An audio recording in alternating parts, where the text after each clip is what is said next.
കൊച്ചിയിൽ നടിയെ ആക്രമിച്ച കേസിൽ വിചാരണ കോടതിക്കും ജഡ്ജിക്കുമെതിരെ ഗുരുതര പരാമർശങ്ങളുമായി സർക്കാരിന് നിയമോപദേശം.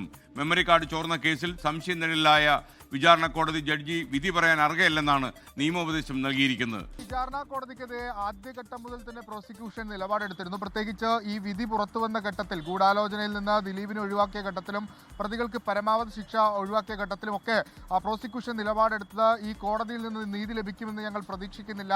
ഇവിടെ നിന്ന് ഈ കേസിൽ ഇപ്പോൾ വിധി പറഞ്ഞിരിക്കുന്നത് അതൊരു പാസ്പോർട്ടായി ഞങ്ങൾ കണക്കാക്കുന്നു മേൽക്കോടതിയിലേക്ക് പോകാൻ എന്നാണ് സ്പെഷ്യൽ പബ്ലിക് പ്രോസിക്യൂട്ടറായ അജകുമാർ അടക്കമുള്ള ആളുകൾ വ്യക്തമാക്കിയത്. ഇതിന് പിന്നാലെയാണ് സർക്കാർ അപ്പീൽ നൽകാനുള്ള നടപടിയിലേക്ക് കടന്നത്. കഴിഞ്ഞ ദിവസം ഈ പ്രോസിക്യൂഷൻ DGP കൈമാറിയ അപ്പീൽ ഹർജി അത് സർക്കാർ അംഗീകരിച്ചിരുന്നു. അതിലാണിപ്പോൾ സ്പെഷ്യൽ പബ്ലിക് പ്രോസിക്യൂട്ടറുടെ ഗുരുതരമായ പരാമർശങ്ങൾ വിചാരണ കോടതിക്ക് എതിരെയുള്ളത്. ഈ ജഡ്ജിക്ക് വിധി പറയാൻ അർഹതയില്ല എന്നാണ് പറയുന്നത്. പ്രത്യേകിച്ച് മെമ്മറി കാർഡ്, ഈ കേസിലെ വൈറ്റൽ തെളിവായ മെമ്മറി കാർഡ് ചോർന്ന കേസിൽ സംശയനിഴലിൽ നിൽക്കുന്ന ആളാണ് ജഡ്ജി. അതുകൊണ്ട് തന്നെ അവർക്ക് ഈ കേസിൽ വിധി പറയാൻ അർഹതയില്ല.